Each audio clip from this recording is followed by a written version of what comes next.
Welcome, Zoran. Thank you very much for being here. Zoran Živković is a Serbian writer, born in 1948 in Belgrade. Very long time ago. Not so much time ago. And he is now a professor of creative writing in Belgrade. And he's very mild. Very mild. And is one of the more important writers, Serbian writers and European writers. He has, in this moment, 18 books of fiction and 6 books of non-fiction, of essays, mainly. This is the 90s, it's the last book, not the last book that we will present, but the more recent, the latest book to be exact. The 5 Wonders of the New. It's not only, I presume, a very good book that I will read soon, but a beautiful book with graphically, it's an astonishment. And this writer, most of his writing is in the, we can call it the Fantastica tradition of Middle Europe. Yeah, there is a lot of writers that came before Zoran that are writers of the imagination. And Zoran is certainly an heir of that kind of writer. And he is a very awarded author also. He won with the Biblioteca Library the World Fantasy Award in 2003. And he has only 2 books published in Portuguese. This one, so far, it will be, I hope, the rest will come soon. He's the guy in charge who knows more about this. Yes, Diogo Madre Deus, the Cavalo de Ferro. Cavalo de Ferro published this one, Biblioteca, and this is the first edition. And then, a few weeks ago, ultimately, the last book. And hopefully not the last edition. And hopefully not the last edition for sure.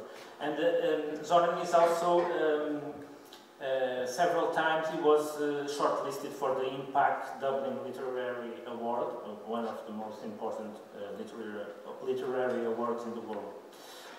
So before we start talking about his books, his writing, his views towards literature, we will make a world exclusive premiere, because for the first time Zoran is writing a sequel.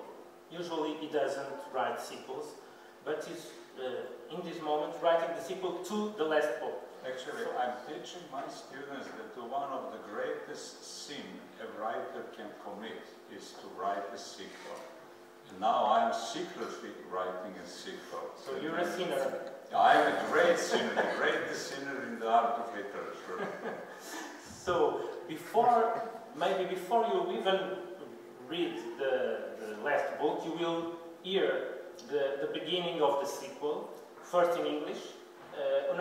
Actually, no. In well, there is no reason for panic. I'm not going to read it in Portuguese because nobody would understand me. So the initial idea was that I read it in English, but since we are in Portugal and English is not my native language, let's do it properly. Diego made a miracle. Although I emailed him in the afternoon, the English translation of the first 13 chapter of the sequel of the last book. The title actually of the sequel is The Grand Manuscript. And Diego made a miracle by managing to translate the first chapter for you. So here it is. We are going to hear, and this is the first chapter publicly read part from the new book. So will you kindly read it? Of course. É com grande prazer que vou ler esta estreia absoluta. O primeiro capítulo do romance O Grande Manuscrito, que ainda está neste momento a ser escrito. de Zoran Živković, sequela de O Último Livro. Traduzido de forma apressada, dito pelo próprio, mas pelo que eu já vi bastante bem, dadas as circunstâncias, por Diogo Madeira. Estacionei o carro num lugar livre da pequena área de estacionamento de fronte do número 12 da Rua Carvalho. O nome da rua tinha certamente sido escolhido por alguém com um sentido de humor apurado. Havia apenas 3 árvores na pequena rua, 2 tílias e um castanheiro. Quando saí do carro, os meus sentidos foram invadidos pela fragrância de uma tília ali perto. A sua copa estava banhada pela luz diáfana da iluminação pública. Encaminhei-me para o prédio de 5 andares com terraço e janelas amplas. Uma vez que faltava pouco para as 9h30, quase todas elas estavam iluminadas. A luz que emanava do seu interior juntava-se ao brilho cinzento e intermitente dos ecrãs de televisão. Pequenos turbilhões de poeira e de lixo vagueavam pelo asfalto. Quando me aproximei do prédio, por detrás do vidro da entrada principal acendeu-se uma luz e uma mulher baixa e gorda apareceu. Uma vez que a sua figura estava à contraluz, não pude ter uma imagem nítida das suas feições. Inspetor? Perguntou, abrindo ligeiramente a porta. Inspetor Dejan Lukic. Repliquei. Boa noite. A porta abriu-se em toda a sua amplitude e a mulher afastou-se para me dar passagem. Agora conseguia vê-la melhor.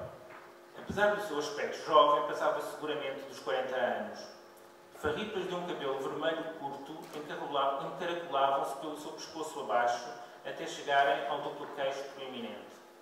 Um grande par de óculos de lentes grossas e lábios de um vermelho aceso preenchiam a sua face oval. Vestia o que parecia ser um poncho colorido por cima de uma blusa bege. A sua saia preta alcançava os tornozelos e seus banais sapatos pretos tinham saltos rasos, apesar de darem a sensação contrária. Do seu ombro esquerdo pendia uma grande mala de cabedal. Boa noite, proferiu, depois de fechar rapidamente a porta atrás de mim. Estendeu a mão. Ljubica Aksentijević. Agente literário. Não esperava um aperto de mão tão forte de uma mulher do seu tamanho. Somos, portanto, colegas, proferi com um trejeito. Ela levantou as sobrancelhas de admiração. Colegas? Agentes? Oh, isso! Nunca gostei desse título. Soa demasiado... ponderou por momentos, procurando a palavra justa. Impreciso. O meu trabalho não tem nada de policial, muito pelo contrário. E, no entanto, os nossos caminhos cruzaram-se. Ela pareceu hesitar, responder, e depois deixou o comentário suspenso. Peço desculpa por não o ter esperado lá fora, mas o vento dá-me cabo dos nervos. Eu assenti com a cabeça. Acontece a muita gente, mesmo quando estão no interior. Em dias ventosos, as pessoas tendem a agir de forma mais estranha do que é habitual. Assim não o incomoda? Não muito.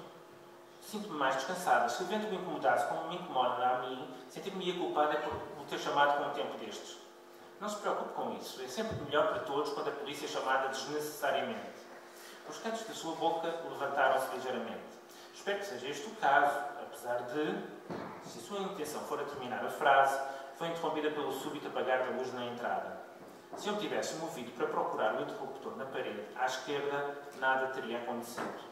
Só que em vez disso, virei-me automaticamente para o lado direito e a colisão foi inevitável.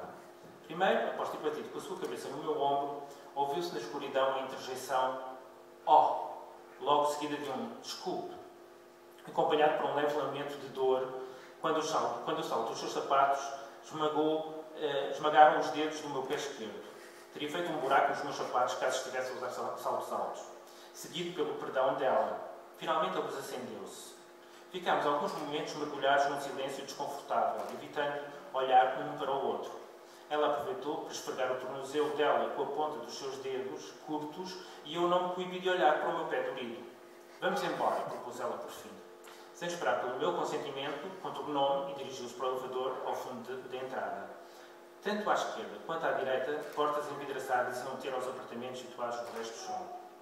Por causa dos espelhos montados nas suas 3 paredes e no teto, o elevador parecia muito mais amplo do que de facto era.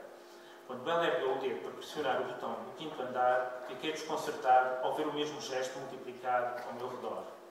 Por instantes não consegui distinguir qual das imagens, todas elas semelhantes, correspondia à real. Para dizer a verdade, eu nem sequer tinha a certeza qual das minhas imagens reproduzidas correspondia ao meu eu real. Esta minha confusão deve ter sido evidente, pois ela sorriu.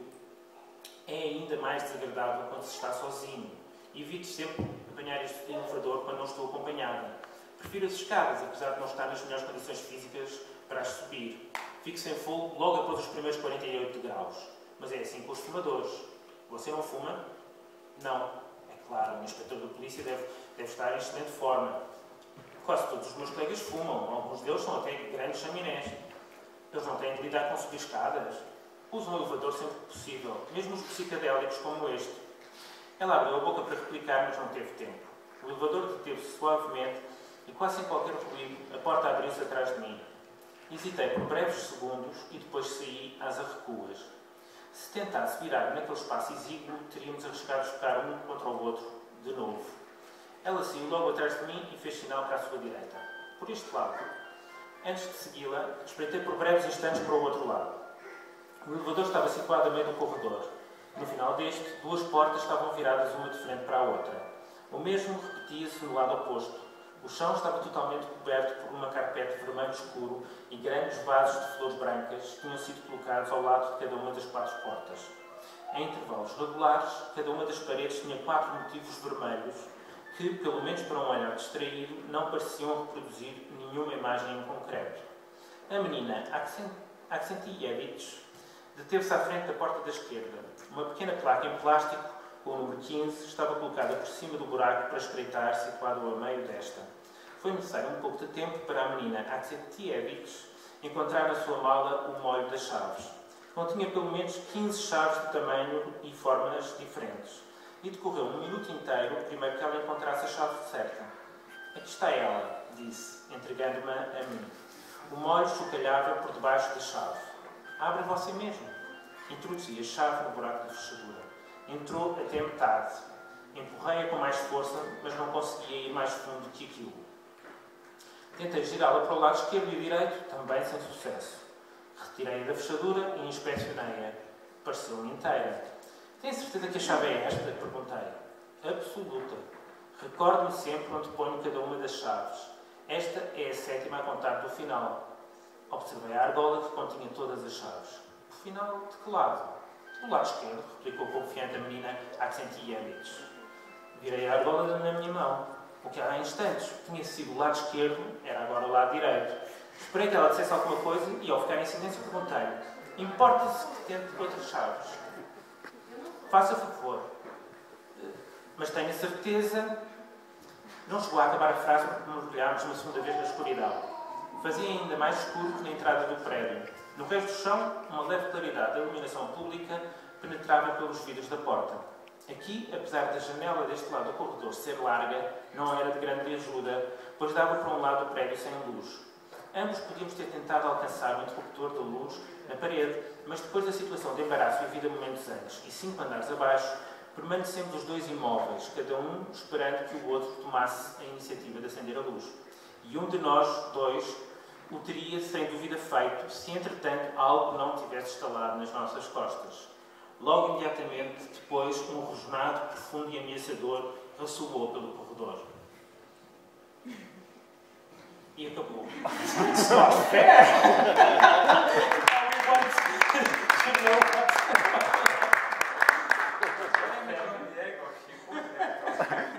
It's my fault, my fault. The idea is to read only the first This is very smart.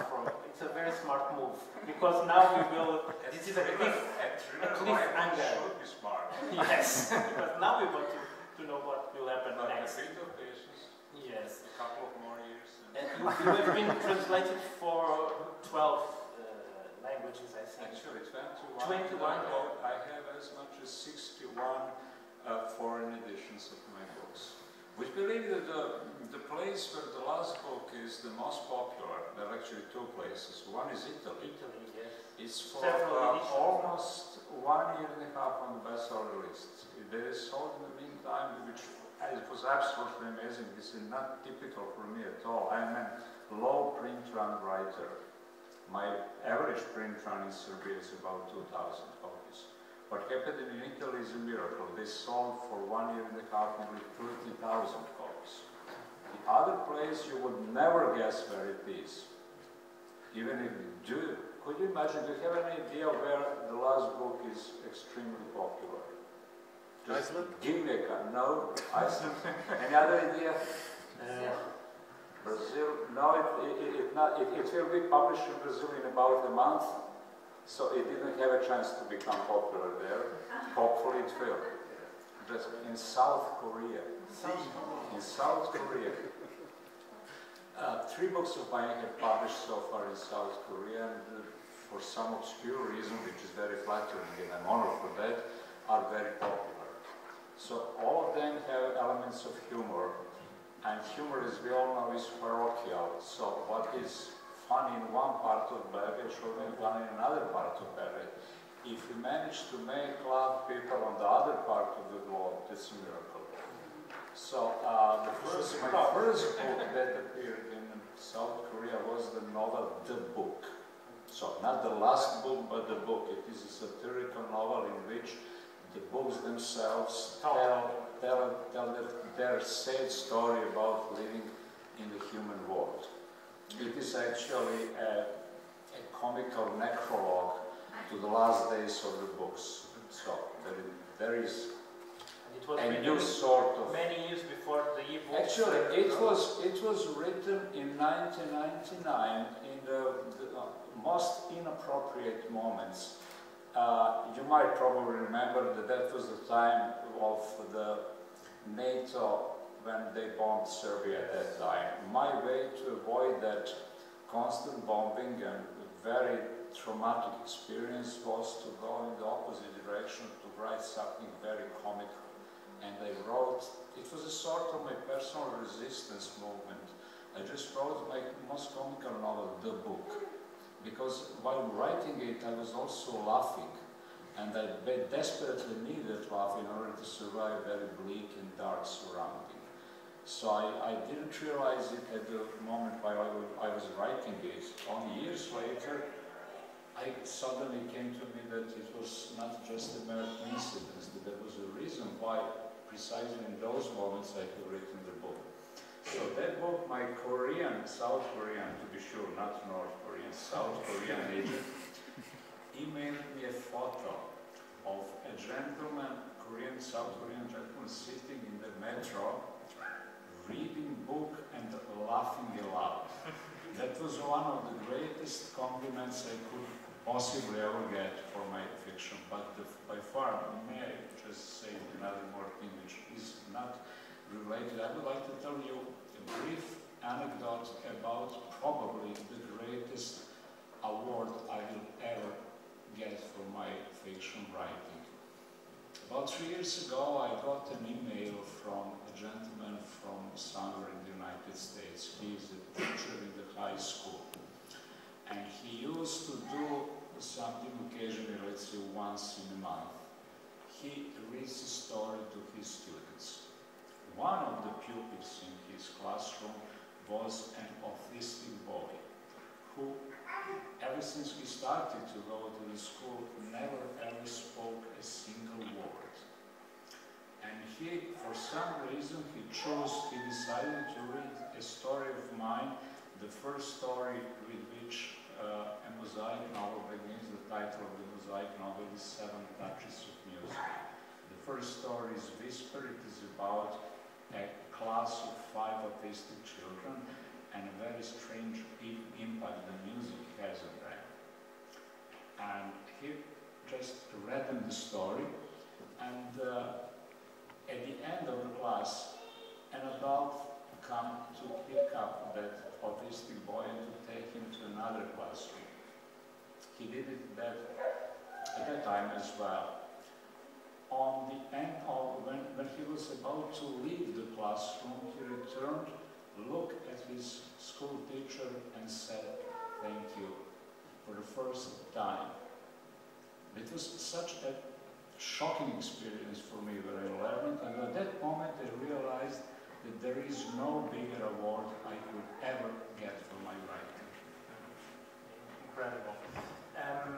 In your personal site, there is on the top a line that says, reconciling heroes and thanatos through the noble art of fiction writing. When you will read this book, you can see that while the detective Lukic, I think it's, well, Dejan Lukic, is trying to figure out what's happening in the bookshop where people appear dead, he also falls in love with the bookshop owner, which happens to be very nice. Yes, and she likes the book, so it's a nice person for sure. And they fall in love. So in this book, we can see that there is heroes and there is thanatos. And do you think that these two very important themes in the human life and human culture appear almost inevitably in fiction? Yes. Well, at the beginning of my course of creative writing, first of all, at the very beginning, I give my students 4 reasons to abandon the course right away, to run away from it. They never do that. They stay, next time they never double. I begin the course with asking them a simple question: why do we write prose fiction? And I got a variety of very imaginative answers. So one of them is that because we have nothing better to do, which is a legitimate answer to my question. But basically, when I lead them to the right point, we write fiction because we write the art of prose, a very old art, because this is our best way to cope with the 2 probably greatest themes in whole arts, and they are love and death. Because we are very much as human beings determined by these 2 themes, by these 2 qualities. They are what determine us in the probably on the deepest level. Of course, the prose is not our only way to approach love and death, or art, and not only arts do that.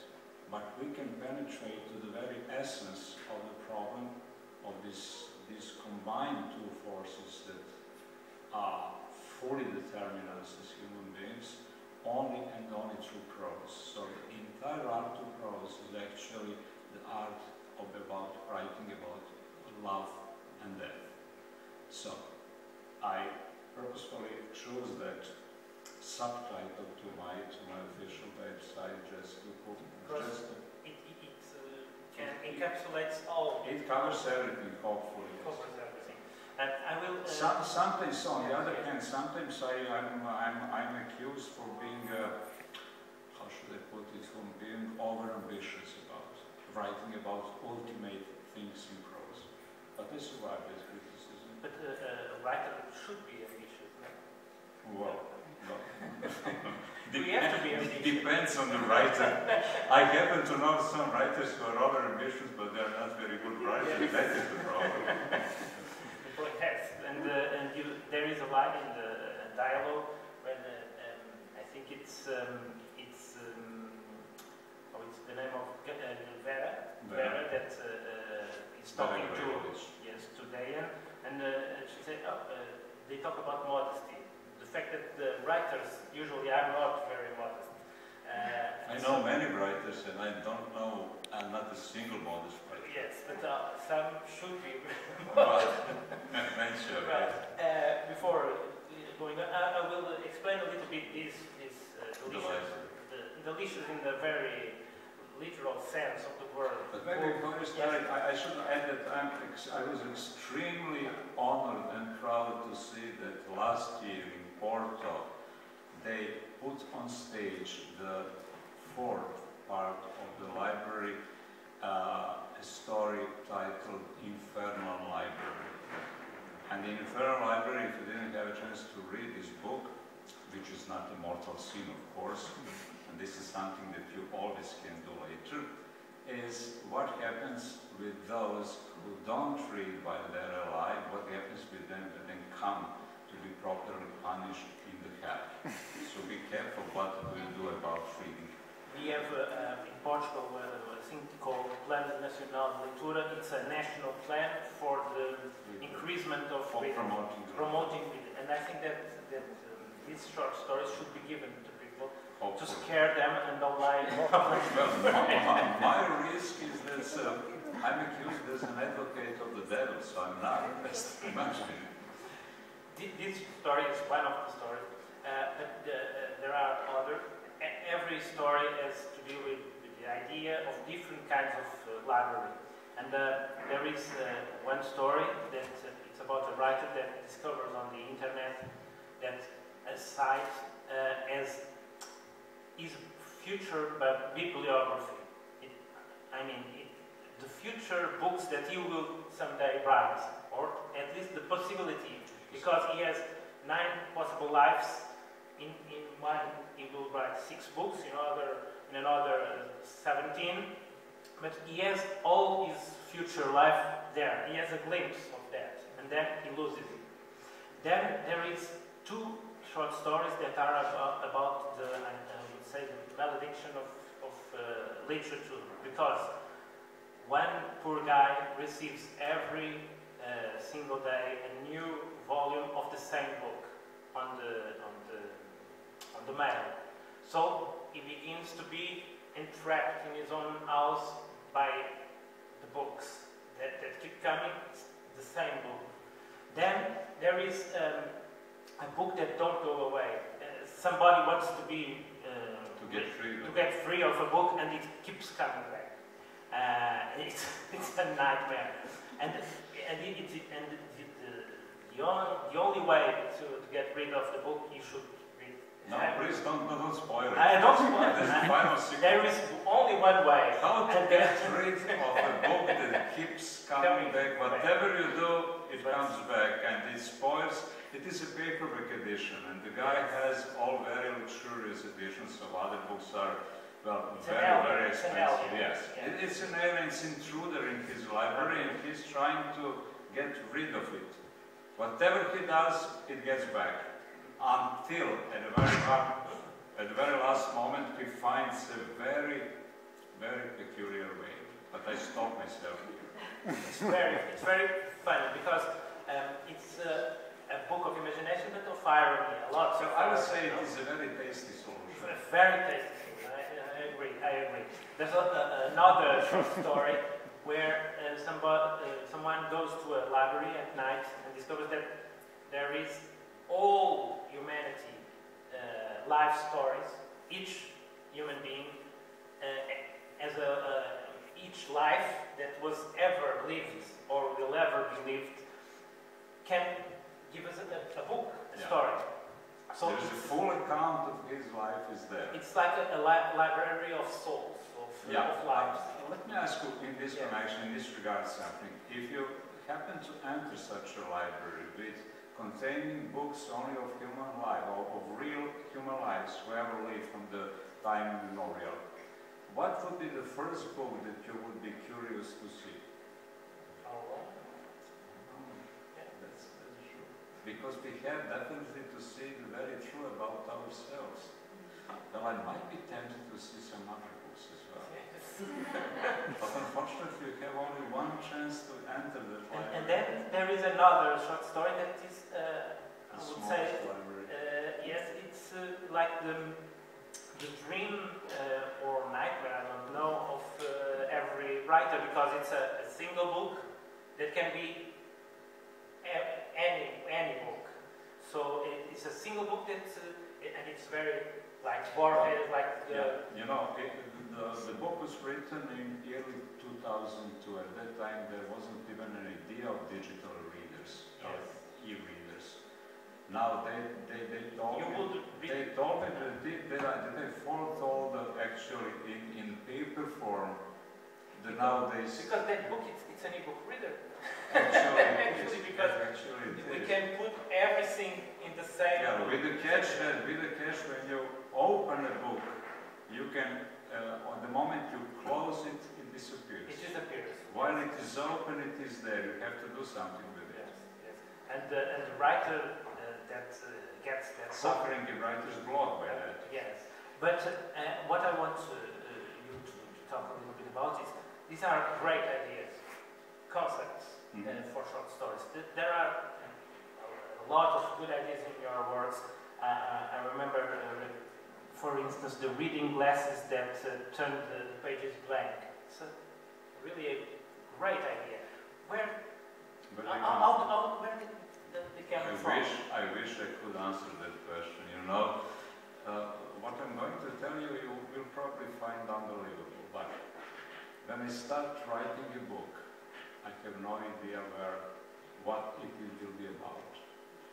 And why do I sit at my desk in the first place if I don't know what I'm going to write? Because somewhere in my subconscious, from my subconscious, come signals that a certain critical mass is reached. And this is there in my subconscious, not on my conscious level, that a work of art or a work of my art, the art of prose, is fully formed. So when I sit at a computer, I'm a little more than a typist. I'm just listening to the dictation of my subconscious and I start typing it. It sounds absolutely incredible and you might find it unbelievable and acceptable, but it is how it is.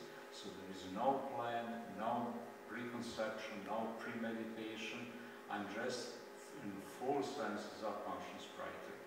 Actually, I experience a kind of personality split. I'm at the same time a writer and a writer who is just actually a typist and a very, very impatient reader. The reader is impatient because the writer has a disability. I never took pain to master typing with all 10 fingers. So it's everything slow. I have ever written, and these are tens of thousands of pages, I type using this poor little camera in this way. And if you just look from there, even in this, well, not ideally, not fully later surrounding, you will see how this fellow is slightly bigger than this one. This is of years and decades of misuse this fellow. So I use this fellow to type. That makes the reader in myself very angry and impatient. But on the other hand, the velocity of typing using only this finger corresponds to the velocity of forming prose sentence in my head. So everything is, the reader has to be patient, he has no alternative. He's very angry on my other self, on the writer, but eventually he's hopeful and the reader is pleased. And this is actually that reader that I'm trying to please as a writer. If this reader is pleased at the end, and he's a very critical reader, and he wouldn't let anything come out of the computer if it doesn't please him. So if this reader says this is okay, I can give the word to the world. You talked about your unconscious. Is that why in some in some books and some short stories there is a lot of some people call surrealistic images that came very unexpectedly? It is very hard to define me as a writer. And whenever the critics and reviewers and readers try to put something in front of writer, or let's say fiction writer or fantasy writer or whatever, I feel very uncomfortable. I see myself as a writer without any prefixes. I'm just a writer. Because I think any prefix that might come in front is just a reflection of the misuse of the publishing industry. They need labels. They need to put, publishing industry. This is my favorite villain. They are they're really bad guys. So why do they need these labels? Except because this is not publishing. This is publishing art, publishing industry. This is something my ideal publisher is the author. I should come more often here. I will keep telling them. Okay. If we didn't agree about this, is not a prearranged thing that I would yes, say. I'm influenced. So they treat a book, a novel artistic object, just as goods. It is, if you compare it to a self-market, if they weren't selling books, but other goods that are sold in a supermarket, they should put label on it. This is macaroni, this is soap, this is rice, so that when you enter a supermarket, you don't get confused. You enter to buy macaroni, and if there is no label macaroni, you might, by mistake, take something else. So they treat in the same way books. So they have to put a label. This is real fantasy. Science fiction, this is fantasy, this is crime fiction. So, particularly, this is particularly true for the English language market. They simply have to label everything. And they had big problems with labeling what I write, because I don't fit any existing category. My writing is not science fiction, nor fantasy, nor crime. If they can't find the label in the English language market for you, usually they don't bring out your books at all. So you have either to belong to a drawer, to a category, or to be so extremely very well known and popular so that whatever you write, your name will sell the book. What happened with me there is a terrible exception. A terrible why? Because now, after my books have been published in the English language market for more than 10 years, I live to see just the opposite. Now there is a new label for new young writers, like Zoran Živković. They're writing like Zoran Živković. So I myself became a label. Grateful for a writer. But sometimes even bookshops do that, because they have to put your books in the department. She doesn't like not serious genres, like crime fiction. And then in a way, this book, it's a vindication of crime fiction, because at the end,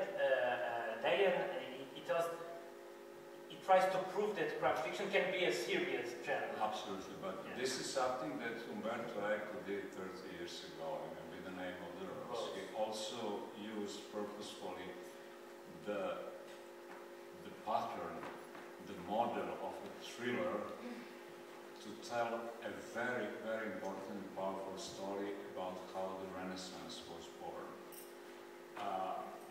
When I wrote it, I realized that this might be a 21st century, and I'm now complimenting myself, which is an awful thing a writer should never do, but please, well, you can resist anything but a temptation, as we all know.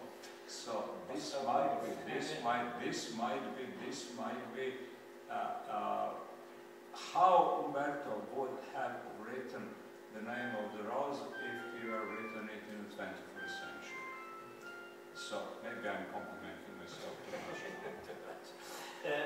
I'm told that if you want to... We have to start. No, but one last question before, and you will explain... The last book is the last question.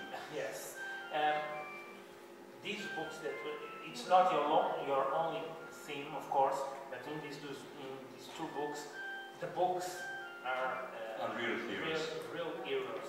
And in other books, they appear also. How did your relationship with books started, and why this love for books keeps coming in your life? I have been related with books in all possible and imaginary ways. I was a student of world literature. I was a publisher. I was a writer of theoretical and historical. I even wrote an encyclopedia. So try to imagine my study, which has one capital problem. All my walls are covered with bookshelves full of books. I have not a single place to place a book unless I invent an anti-gravity device to put books on the ceiling. But then, well, progress comes to my rescue. Who knows, maybe in a couple of years my walls would be absolutely empty. If I decide to accept the future, which is already here, and to buy a digital reader, all my books will stay there. But then I realized that I will do that. Of course, I can't avoid the future while I'm still around. You know, the future is already here. But I will keep my old paper books, because without them my walls would look so sadly empty. I wouldn't be able to stay in that. So let them stay there. Maybe I won't buy new books anymore. You know, books are very invasive. Once they start coming, this is the reason. They keep coming and keep coming. And no matter how big apartment you buy, they will always keep coming. This is the solution. The digital reader is a solution to it. Recently I was asked about what do I think about digital readers, and then I realized that, well, actually, I don't mind it at all.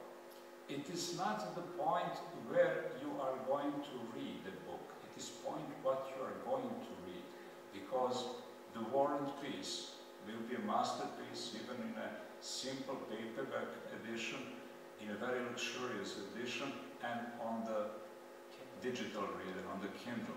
So it doesn't matter where you're reading from. The point is what you are reading. Try to read good artistic literature. I think that's a very fine moment. Yes, Now I will try to charm you. What you're going to see, and there is no reason for panic. It lasts only 13 minutes, 1-3. This is one of my books. 12 collections was filmed as a TV series in Belgrade. Actually, I have 5 episodes here. I'm not going to force you to see all 5 of them. There is going to only one. That particular episode is titled, the TV series is titled The Collector, and what you're about to see is an episode Autographs. So, once you see it, you will decide whether you will want to have my autograph. Okay, but just to first see it, it is in Serbian, but of course I can't expect you to understand in Serbian. There are subtitles in English.